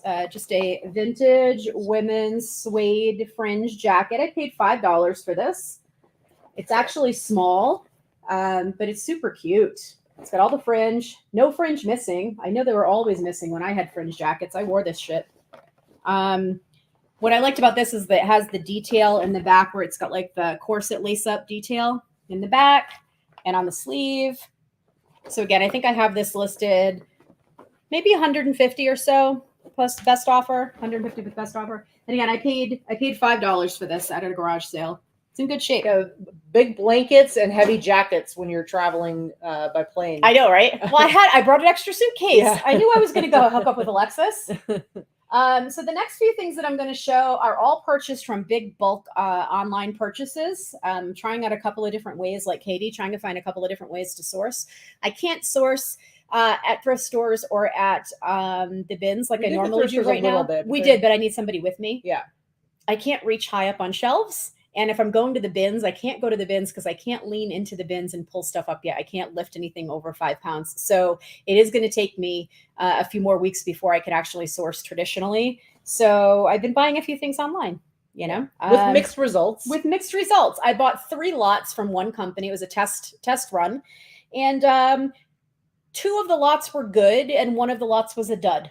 Yeah. Well, I think because the 2 lots that were good were sweatshirts. So like, for instance, with t-shirts, when I get t-shirts, like I don't necessarily mind staining or, you know, stuff like that, because usually I can get stains out, or sometimes it's okay because it just adds to the character of it. Mm-hmm. But then there's certain things like jackets. You don't want jackets to have holes or stains. Like, yeah. And so, and they were not disclosed. So, you know, and I paid a lot for shipping. Here's the thing. I bought 3 lots. Came in 3 boxes, and I paid over $100 for shipping, and they came from Phoenix, which is 6 hours away by car, for God's sake. So I was very, very overcharged on shipping, and I didn't need to be. Yeah. So that was a turnoff, but I did look at the overall price of what I was purchasing and factored into the shipping, of course, into the individual cost of goods. And I was like, fine, it's whatever. However, one of the boxes that I purchased was 11 jackets, and that was the heaviest and largest box. And of the jackets, I think there were only 3 that I'm keeping, or 4 that I'm keeping out of the 11. So no jackets. The rest going were forward. crap. So I had to throw them away. So I ate the cost of those jackets and the cost of the shipping those heavy jackets. So I'm a little bit pissed about that. I will. Here's the thing. I just won't buy from that company again. It is what it is. Well, if you don't just get the if sweatshirts. you don't present your best foot forward on your first purchase with a new buyer, then fuck yeah. I'm not going to buy from you again. You know, it is what it is. So there's no recourse for me to complain and be like, hey, you didn't disclose that half of these jackets are crap. So I'm stuck with them. So I threw them away. Yeah. Anyway, this was one of the jackets, but I love this, right? Look at this. This is heavily embroidered. It's very, very indigenous type of a style with the heavy embroidery. It's a zip up, kind of like a Harrington style jacket. Almost a bomber, but not quite. There's some fraying on the shoulders, but no holes. And I just love the bright, heavy embroidered panels on the front. It's super nice. There's no brand or anything. This was probably somewhat of a souvenir jacket. So I'm going to do my best to describe this and get it listed quickly. It's in great. Yeah. The embroidery is in great condition, although the jacket itself is a little bit dingy. I do love this jacket. Really nice. So this is one of them. Jody, I mean, Vikki and I both just list year round. We don't pay attention to seasons and stuff like that. I mean, obviously when it's getting close to Halloween, if I get anything Halloween related, I'm going to try to get it up as quickly as possible. Mm-hmm. But otherwise, I mean, we sell internationally. So jackets sometimes go to Australia and they're on the opposite schedule of us. Yeah. So stuff maybe Guatemalan. There's also another name that is escaping me right now. It starts with a P. For that type of art and embroidery. So yeah, I'm not into blasting another company. They just won't get my business again. That's okay. And here's the thing. Katy and I are very, very open about our sources for almost everywhere that we purchase things, but there are some things we do hold back here and there because we do have an audience. Yeah. And you know, and I don't want to share my sources. She did very well with the sweatshirt one. So I mean, personally, I feel Peruvian. like thank you, Lori. That's exactly personally, I feel like don't stop buying from them. Just only get the stuff that like, because sweatshirts, it's like if it has a stain or something, it's not a big deal. You can usually deal with it. No, it's true. I mean, but Lori says that she's been gathering some things. Listen, I'm the one that's moving the Lori. boxes for her. So anytime you're ready, she's ready to buy from you, I'm sure. I've bought quite a few things from Lori. Yeah. Right. Okay, so I'm just going to show one of the lots that I purchased was a vintage sweatshirt lot, and it was all like collegiate sweatshirts. It wasn't vintage. It was it's not vintage. Mixture. So some of it's vintage, some of it's not. It was just collegiate sweatshirts. Well, the average price was about $5 delivered, which means I know I can sell them for a minimum of 30 and some upwards of from there, depending on, what college it is and how old it is and what type of sweatshirt, all that kind of stuff. So I don't think you got rid of any of those ones. I didn't. I kept all of them actually, because these were all in good shape. No holes, no smells, nothing I need to wash. It's just list them. So, I mean, this is one. This is vintage. This is vintage Arizona State. The Sun Devils, it's in a gray as opposed to their burgundy and yellow, which is their normal colors. Like I think it's burgundy and gold or maroon and gold or something like that, which is kind of nice. And it's on this old gear for sports tag, made in the USA. So this is probably 80s. It's in good shape. I think I'll list this one for about 50 or so. Now this one I was a little bit conflicted about, and I'll tell you why in just a minute. But this is vintage, made in the USA. This is a double XL. So this is probably 80s, late 80s on the Fruit of the Loom tag. But this is Well, are they the Washington football team, or didn't they finally change their name again? So it was the Washington Redskins, and you can see the feathers, and it's called Capital Punishment. Washington, and then the feathers, and I'm sure it's like punishment because the football players are coming in and punishing their opponents and whatever. But the Redskins name and logo that is highly offensive is not on this sweatshirt. So I don't really have a problem listing it because it doesn't have those offensive terms and images on it. Use whatever their current name is. I need to figure out what their current name is. I know it's very easy for me to look up. I'm just saying. But it was at the time, it was the Redskins. So it's just a cool sweatshirt. And this one actually is pretty cool. I like the graphic on it. It feels almost dead stock. It's super crunchy and crispy. Yeah, on the Fruit of the Loom tag. The Commanders. They're the Commanders. Oh, the Commanders now. Thank you. Yeah. So yeah, you just listed under that name. Yeah, Washington Commanders. Yeah. So I think that's a cool sweatshirt. It's so cool. So Lori says, I had the surgery, and in the long run, you'll be very glad you did it. Yeah, I'm already starting to feel glad that I did it. I didn't say that the first 2 weeks. Let me tell you. Oh yeah, she's had a lot of regret. With being in so much pain. But I am glad that I did it already. And in another 5 weeks at the remix, I'm hoping that I'll feel almost 100%. So yeah, I'll be enjoying everything. All right. So this is another sweatshirt. This is a hoodie, Stockholm University. I thought that was just pretty cool. Not something you see very often. It is not vintage, I don't think. Made in Honduras. So nope, on the Gildan tag. I just thought it was a cool one. You don't see Stockholm anything very often. Yeah. And again, I don't really know what I'm going to list these things at. At minimum 30, probably they're like 50 $5 or 60. They were about $5 a piece. Yeah. And then this one, ASU. This is a bright green. Oh, I see some stains on it now in the light. This is a bright green. And what you can't see is that this is heavily embroidered. It's pink. It's like pastel pink, ASU. ASU is usually Arizona State University. Again, not their colors. So I don't know. This is a vintage, made in Mexico, vintage Russell athletic tag. 90s. It's got the 90s tag. It's got the head, the eagle head on it before they changed the logo. I didn't need your help. I know when it's from. I'm so very sorry. You're not the only one that knows tags. Anyway, so that, I can tell. I could not tell looking at it, but I can tell in the thing now that this needs to be washed. So that one had some stains on it. I don't know. I'm going to look that up. I don't know why it's green and pink. Yeah. So this is another heavy Sophie tag. This is made in the USA. So this one's vintage as well. This one I thought was pretty cool. The YMCA of Denver. There you go. Pretty cool heavyweight sweatshirt with graphics. And I know you're all singing the YMCA now. This came from the estate sale. So this was $10. This is just kind of like this may actually go into my Whatnot show. I'm not sure yet. It has some big patchwork sleeves, not quite angel sleeves, but they're bigger. This is embroidered and it zips up the back. It's very 70s, very boho ethnic with the square square neck.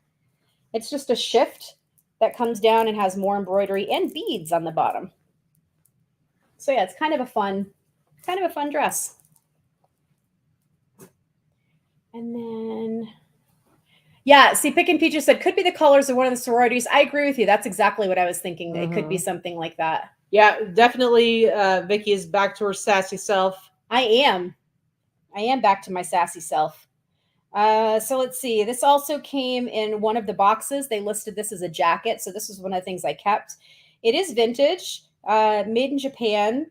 It is a heavily embroidered, this has to be cleaned, but a heavily embroidered, like vintage robe. It has the frog closures in the front. I guess it's more of a jacket than a robe, but it could be either. I think that's why they called it a jacket, because it doesn't close with a tie. It closes with buttons. But it's really, really pretty. And this was $10. Again, you can't tell from the video, I'm sure. But again, this embroidery is beautiful. And it's all hand embroidered. I don't know what I'm going to list this one at, but I'm going to list it pretty high. I do need to do some cleaning on it. You can tell it's all hand done because you can see all the hand stitches here. I don't know if you can see that. But yeah, it's really pretty. The only things on it that I can see that need to be cleaned is there's some soiling around the sleeves. So I may just hand wash the sleeves. They're satin or silk, and hope I don't kill it. Yeah. And that is all that I have to show for now. I've got some stuff. Yeah, I did. Well, I had done bulk buy recently that I was like, it was okay with the results of, but there were some pieces that I loved. Like this one I think is awesome because it says gym magic. Gymnastics. Gym magic. Is that like Dominique? Is that like, who's the I don't know, it's Gymnastics Training Center. I don't know who it is. I wonder if that's like a famous Olympian I don't know. Gymnast. It's like early 90s. Does anybody recognize this little girl? She's young in this photo, but I think she's a young African-American girl. No idea. I don't know. And then it says on the back, let the tiger growl. It's a cat, not a tiger. Tigers are cats. God, you're such a naysayer. Rude. Such a naysayer. Rude. I did do a little trade with Mikey. Had a shirt that he really wanted for himself, and so he gave me a few things. Some of them are currently being washed, but this is one that I really liked. It says, Crested Butte, addicted to altitude. So this is Colorado's 1992 mountain biking shirt. That's cool. And it's long sleeve on this the Hanes tag. You can see there. But I love this. It's great. I love all of the, like, I don't know, I kind of call them like alternative sports kind of thing, outdoor sportsing stuff that's not like, but like football's outdoor. I mean, that's true. But whatever, like mountain biking stuff like this, I think is really great. Addicted to altitude. Great shirt. Love it. Love it. On the Whatnot, I did buy a little bundle to I love those Izod Lacoste cardigans, 2 grandpa sweaters. So I got it. So I don't remember exactly how much I paid, but it was like $15-20 for both or something like that. 25, I don't know. But a good deal because I can usually sell these for like $100. Now I know the color's not going to come across on this. This is more of a greenish blue. But I got it, and this is like almost a Kelly green. Yeah, honestly. It's like Kelly green.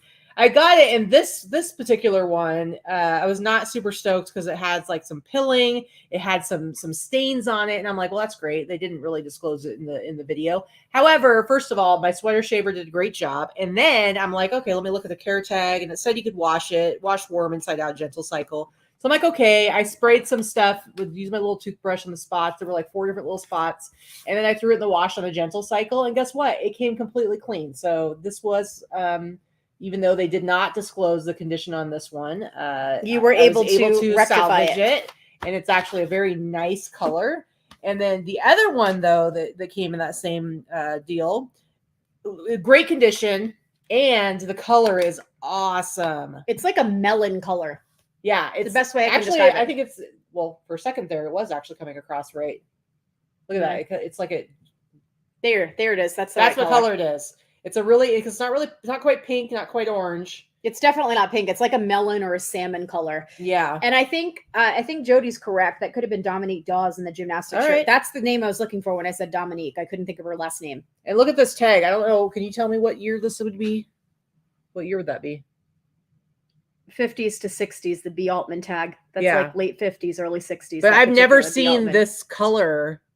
I mean, I guess you can look up Izod, but that B. Altman style is, which is just, that was a department store. Yeah, it's really cool. Definitely an old one. And then it's got this tag in here too, so definitely an oldie. But I think B. Altman might have had that same tag for a while. It's got it's the Orland acrylic, which you see that on the older I think stuff. that's 60s. Yeah. Anyway, I love it. I love both of these. 60s. I think they're fantastic, but this one especially. It's got like a couple of little, very tiny little holes in it. It's got a couple moth holes, but it's in great shape. Nothing that like I think takes away from its value, really. It's such a great sweater. So it's an awesome grandpa sweater. I think they both are. I love them. Yep. All right. Next up, I think I got this one. I got on a whatnot as well. I don't think I paid a whole lot for it. More than like puck it up $7. Yeah, puck it up. But this is what's great. This is Texas Roller Hockey Challenge. Champions Fort Worth, Texas. So this is actually roller hockey. I don't even know what the hell roller hockey. Oh, what do you mean? So look, roller hockey. It's hockey on rollerblades. So how awesome is this? I love it. It's on the Hanes tag. It's 90s. Like I said, I don't remember exactly what I paid for it. It might have been, that's the problem with Whatnot, is you buy a bunch of stuff from a bunch of different people and you start to forget what you paid for stuff. But if I remember correctly, it wasn't more than $10. So did that Izod have a Lacoste emblem? Yes, it did. Izod and Lacoste were the same company for a long time. Mm-hmm. They started as the same company. Yeah, both of them have the little alligator. All right, here's the other one. No, they were the same company, baby. Like both of the pieces. Okay, sorry. Little alligator. All right. Then there was a guy that was selling on Whatnot, and he just basically opened a bale, and for like 2 days in a row, for like a ridiculous number of hours, he was just pulling pieces out of the bale and selling them. And so I love this one. This is absolutely destroyed. Absolutely destroyed. Old school, no fear t-shirt. I mean, this one, look at this. And believe me, all these issues were definitely disclosed. Old school, no fear. It's got the no fear. This is quintessential late 90s. Look at that. That's somebody has, lots of somebody's have that as a bro tattoo. I guarantee. Yeah. Look at the back though. The back is awesome. I love it. But just this thing is just absolutely destroyed. And it's fantastic. I love it. This one, I mean, I think I might have paid as much as $15 for it. But again, like whatever, like I'll list this for $100 and probably sell it for at least $75. So definitely a good deal there. This was from that same, the next couple are from that same batch. This is like a Christian tee. It says, power, God made you to win. 1 Corinthians 9:24. It's got the, can you hold that? It's got a sleeve hit. It's got a sleeve hit going down the sleeve. This is on the 90s best Fruit of the Loom tag. It is single stitch. So just kind of, a little Jesus tee. Love you some Jesus tees. Yeah. This one maybe paid like $10 for or so. Next up is, this is like some sort of, I don't even know exactly what this is. I think it might have been like a Christian thing because it's got like this little cross on the front of it. It says centrifuge. But what I love about this is from 2001. So it's got like the whole virtual reality. It's like centrifuge, virtual reality. I think it's some sort of Christian thing. Maybe it was like some sort of church thing. It's on the Fruit of the Loom tag. Love it. Love it. Oops, what did I just knock down? You just knocked down the Post-it. I'll get the Post-it that I gave you. This was also from that same. I love this one. It's like super stained. I'm gonna have to bleach it like crazy, but look at the graphic on it. I think it's really awesome. What does it I think say? It's really cool. What? It says where something ends. Edie? Hold on, I can't. Reality. Where reality ends. This is where reality ends. Okay. Just a really cool, like kind of funky art tee that's like super stained. But I will rescue it. And then the last one that I got. Now I paid up for this one, guys. You know how I feel about my Jesus tees. This one I paid like $40 for. But this is a good one. But listen, I regularly sell Jesus tees for like $100. So I paid like $40 for this. This might be my favorite Jesus tee I've ever had my hands on personally, because seriously, I like it. You guys ready? Are you guys ready for this? Are you ready? You ready for this? Look at how awesome this is. It's Jesus does Jack Torrance in The Shining. Look at how amazing. Honey, I'm home. What the hell was that? I don't know. What the hell? That was like, don't ever do that again. Frog. What? I don't like. First of all, like, okay, super creepy, like The Shining, and then suddenly I don't even know what just happened there, guys. That was really scary. That was almost as scary as this T-shirt. This is like the most, like, the creepiest, weirdest. Like, it's like knock knock. And this is like a genuine, like, Christian T-shirt. But this is like, and the other thing is, it's from Revelation too. I can't quite see. It's got some schmutz. I gotta watch it. It's Revelation something, and it's knock knock. And then the back of it, you can see it's like super faded, but it says something like, "Open the door, I will come in." Okay, open the door, I will come in. Knock knock. Like, this is like if Jesus was like a horror movie or something. A vampire. They have to knock. You have to welcome him in. Yeah, I just love this. It's seriously my favorite Jesus tee I've ever gotten myself. Barry's like, nailed it. Yeah. So bad. So bad. To be fair, remember last week I showed the Jesus tees I got, and I have the one that said nailed it on the front of it. And it was not, I mean, yeah, I don't know. But seriously, I love it. It's fantastic. Needs to be washed. It's got some schmutz on it, but it is a beauty. And then this is one that I had gotten from another online source, not Whatnot, but I love it a lot. It's a gorilla tee from, the tag's gone. Does it have a date on it? No, but it's probably 90s, late 80s, early 90s. There you go. All right. Then I have a bunch of dead stock stuff. I did a big bulk buy. Bunch of dead stock. I think I paid like an average of like $15 a piece. I have a couple of duplicates, so there's going to be a few that I'm going to have in my Tuesday Whatnot show, which I think I linked the link to it in today's show notes. But I'm definitely, they're not starting at $5 or $10. I think I'm going to be starting these ones at like $50, but I'm going to be able to sell them for more than that. So, but I figured I would sell some on the Whatnot. But I have this Dick Tracy one. Single stitch, dead stock. This is from the Dick Tracy movie that had Madonna and Warren Beatty in it from 1990. And the back says Dick Tracy. Single stitch, of course. Dead stock. Really fun. Dick Tracy. I love this one. I'm not showing that one quite yet, because these are the ones I'm not going to have that one in the show. These are all from 1990. Meet George Jetsons. Which his birthday just happened. He was born in 2022. These are all, I think, on Hanes tags, but this is dated 1990. So there's the Jetsons family. Then we've got his boy Elroy and Astro. Look how cute. And it's like a little wraparound. It's got Astro right there. Again, single stitch. Dead These stock. are all on the Hanes tags. And then I got another Astro one. This is Astro, but he's dragging George along. Mm-hmm. Jane, stop that crazy thing. So just really fun Jetsons tees.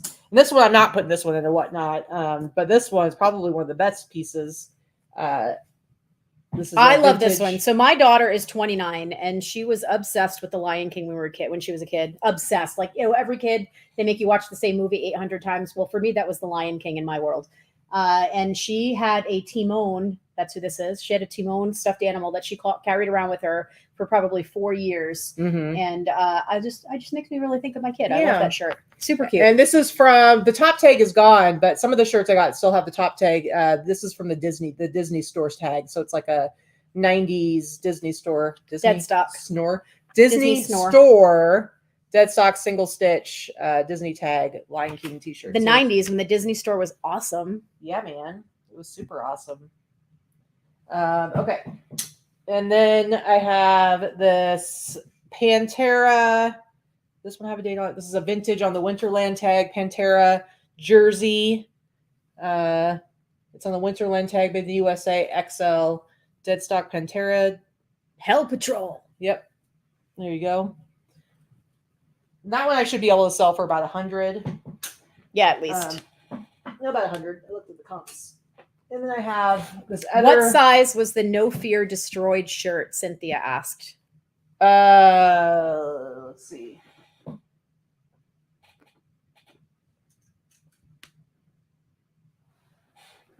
This was, well, it says XL. I think that's It might be close to an XL. Might be an XL. Maybe an XL. Might be a little short. Maybe, I don't know. Where's your measurement? Let's see. Let's see, guys. Let's see what it actually is. Be sure to promote those Jetsons tees heavily on Instagram before your show. I will. Barry says. Yeah, 23 and a half. So that's definitely an XL. It's an XL.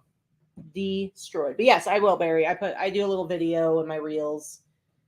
Faux show. All right, and then I have this dead stock 1999 Slipknot jersey on I kind of love that too. The blue grape tag. I'm a big fan of the 90s and 2000s trend of heavy rock bands having heavy metal rock bands having jerseys as their merch. Mm-hmm. There's a ton. Yeah. So Slipknot. So I actually have two of these in two different sizes. This one I'm actually going to put in my Thursday show because Thursday I'm going to be doing a sports theme and there's going to be jerseys and stuff. So just because it's a jersey. But this I will be starting at $75 because I can sell it for at least $100 elsewhere. So I'm going to start it at $75. But dead stock 1999 blue grape Slipknot. I think that's it for the dead stock stuff. But how many more? Huh? I'm just asking how many. Just more? a handful. I'm almost done. Here's one I picked up from Whatnot. I got this from Alex Wolfspit. I love it. I think I spent like, I don't know, between 15 and 20 for it. But seriously, it's on a Fruit of the Loom tag. Nice Oliver big size. Look at how cute all the little horsies. Look at all the cute little horsies. And it's a nice big size too. Really cool shirt. Really cute. Really cool shirt. I had bought a couple of t-shirts from a guy. I did like a bundle deal. And I love this because it's like, first of all, it's like a cool 80s like snorkeling t-shirt. Or like Lobsters. a guy. But this is what's awesome. So look, he's got his scuba spear. His scuba spear. But look at them all. See if I can get this to focus. Oh shit. Oh shit. Oh, they're all saying, oh shit. Oh shit. I think it's really cute and it's really fun. What's this say? Ooh, I didn't even see what it said on the sleeves. This is St. Martin, Netherlands. Something Netherlands. Antes. Yeah. Anyway, that's fun. All right. Oh, I have some more of the dead stock ones. Oh, these are really good ones. I haven't comped this one yet, but this is probably one of the best ones. This is 1990. It's really hard to read. 1998 Primus. Dead stock on the Winterland tag. Front and back hits. You can see it on the Winterland tag right there. Definitely will not be putting this in a Whatnot show. But that's definitely going online. I would imagine, at minimum 100, if not 150 or more. I don't know exactly what it sells for because I haven't looked it up. This one's really cool too. I like a lot of the shirts that you got from this buy. Yeah, come on. I got this. I actually got two of these. I got a small and I got an extra large. It's snack look at the graphic. Yes, but look at this graphic. And this is from 1989. Long sleeved. Oscar Mayer Wiener. I wish I were an Oscar Mayer Wiener. Yeah. I think you can find these. I think you can find these online pretty easily, but still, it's dead stock. That's pretty cool. It's a beauty. And here's the thing, guys, is that some of this stuff, because this is like from a wholesaler who definitely sold a lot of the same shirts to other people who are selling. So you might find like the Jetsons ones. There actually are a number of them, I'm sure, all from the same wholesale source who have put them on eBay. But then guess what? I go look at Etsy and there's like one on Etsy of like one of the designs on Etsy. And guess what? They're probably not on Grailed. They're probably not on Mercari. They're definitely not on Thrilling. So I don't look at that and go like, oh, that's discouraging. Because I know that I'm going to be able to sell it for a better price, let's say on Thrilling. And it doesn't really matter if it's already got a couple other ones on the eBay. On the eBay. Oh, this one's great. This is I think from like 1990. Budweiser presents Look at the back though, guys. New edition, MC Hammer, Guy Levert, Cool Mo D. Crazy to me. Karen White, Stephanie Mills, Patty LaBelle, Tony, Rob Bass. This one is awesome. I love it. I actually have 2 of these, and one of them. My name's Rob Bass, and I came to get down. Yeah, I have 2 of these, and one of them, this is from 1989, actually. One of them is going to be in my store, in my sale on Tuesday. Yeah. It's kind of fun. I'm not internationally known. And now, here's the last one. Because this one I'm really excited about. This one I'm super excited about, okay? This is a Industrial Light and Magic t-shirt. So Industrial Light and Magic, if you know, they're the ones that do all of the computer animation and graphics and stuff for like a lot of movies and stuff like that. And this is all like their crew kind of employee stuff, this t-shirt. So this is a 90s on a Toltex tag, Jurassic Park, Lost World, Industrial Light and Magic, dead stock, computer graphics. It is super awesome. I love it. That is going to be some like cross promotion there. So like tech geeks are going to love this. Jurassic Park enthusiasts are going to love this. So there are none listed right now. There's one that sold at the beginning of August for $140. So this I'll probably put it up for $200. But this is the one I was most excited about. I got a bunch of cartoon and band tees, but I knew that he had a bunch of this stuff, but he wasn't really wholesaling it. And I was like, can I please, if I do a big buy, can I please have like a couple of the movie stuff? And so he did.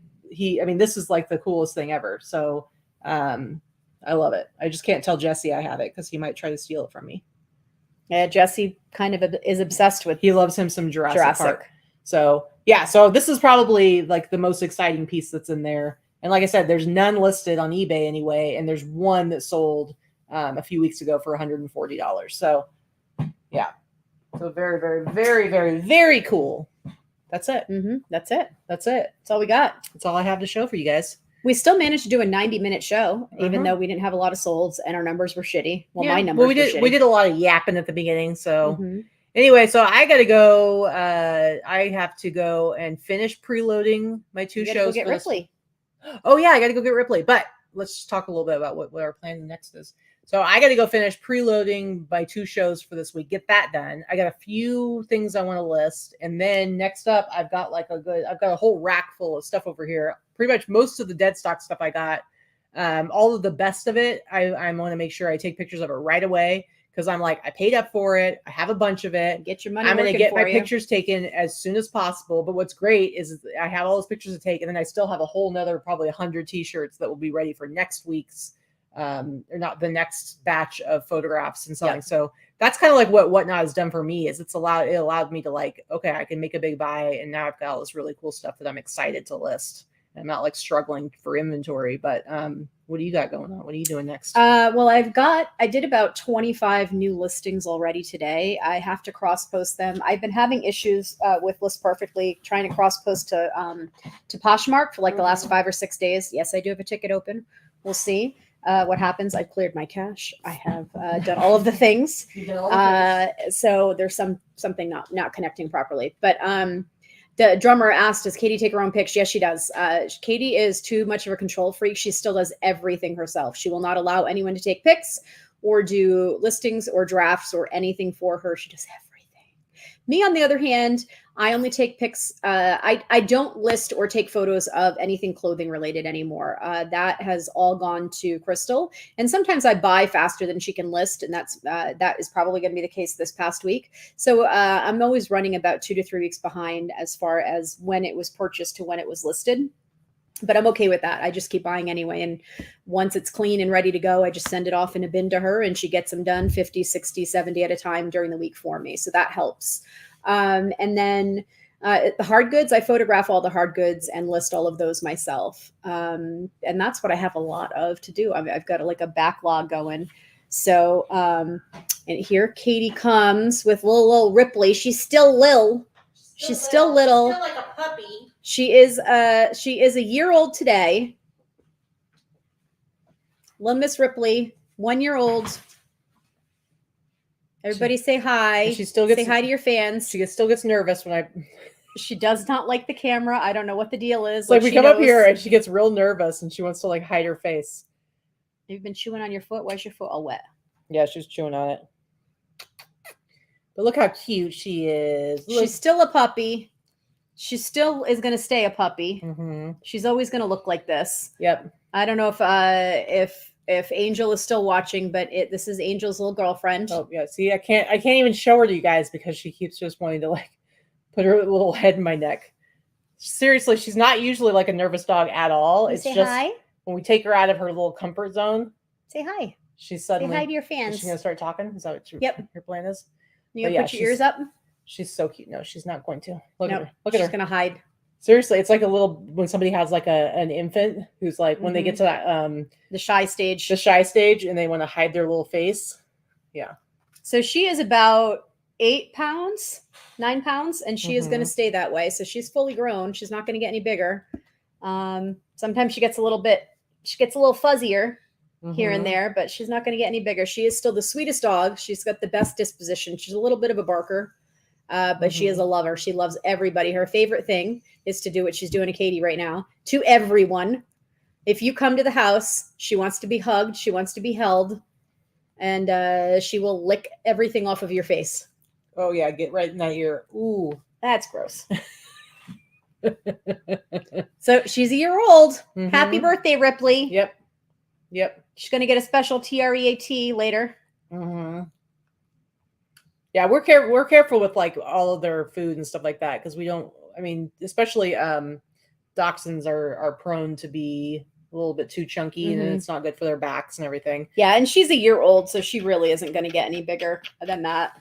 Kara says, can't hold her liquor. She can't. She can't. She's never met a person she doesn't love, though. That's the thing. Yeah, she loves everybody. We very heavily socialized her when she was little. Anybody that came near the house, we shoved her at them, and therefore that means she just loves everybody. She's not afraid of people. She's not threatened by them. When people come to the house, she just wants to make friends. So it's nice. It's true. Now she's just going to spend some time licking me. All right. That's a lot. All right, everybody. I hope everybody has a great Sunday. Enjoy the rest of your weekend. If you've got something fun to do, go out there and do it. And we will see you on Wednesday with Wade from Wade's Ventures. Yep. Wednesday at 10 o'clock. He's going to have some giveaways, guys. Yeah, prizes. I don't know what. And we're going to give away a couple of virtual tickets for the remix. So 10 a.m. on Wednesday, Pacific Standard Time. All right. We'll see you then. Whatever time. I don't know. All right. Bye. Bye.